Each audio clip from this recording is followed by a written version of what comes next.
बड़े कद वाला जाइंट थुंग थुंग सोनपुर नाम के एक गांव में घुसता है। वह पूरे सोनपुर गांव को नष्ट कर रहा था। वह जैसे जैसे जमीन पर कदम रखता वैसे ही एक घर धड़ाम से ब्लास्ट हो रहा था।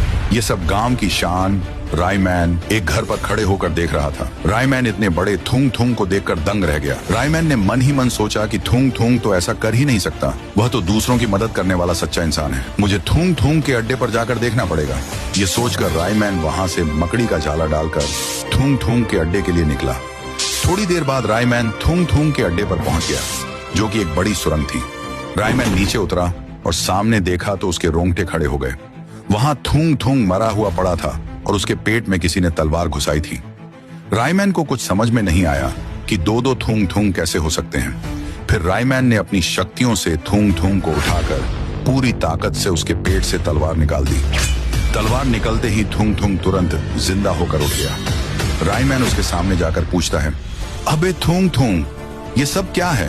तेरे जैसा ही दिखने वाला जाइंट थुंग थुंग सोनपुर गांव में तांडव मचा रहा है और तेरे पेट में किसने तलवार घोंप दी थी? इसके जवाब में थुंग थुंग कहता है, मैं यहाँ पर अपने गांव को और भी ज्यादा सुरक्षित करने के लिए एक बड़ा रोबोट बना रहा था, जो कि हूबहू बिल्कुल मेरे जैसा था।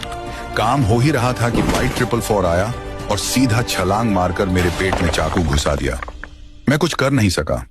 वह जोर जोर से हंसते हुए उस रोबोट को ले गया और वही सोनपुर गांव में तांडव मचा रहा है। पता नहीं अब मैं क्या करूं, लोग उसे ही थुंग थुंग समझ रहे हैं।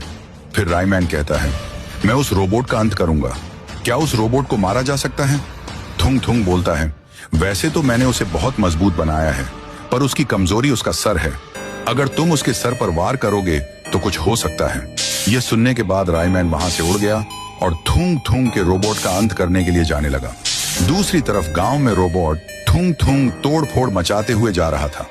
तभी वक्त रहते ही रायमैन रोबोट के ऊपर आया और एक भाला निकालकर करतब दिखाते हुए सीधा थुंग थुंग के रोबोट के सर में घुसा दिया। भाला लगते ही खून के साथ उसके दो हिस्से हो गए।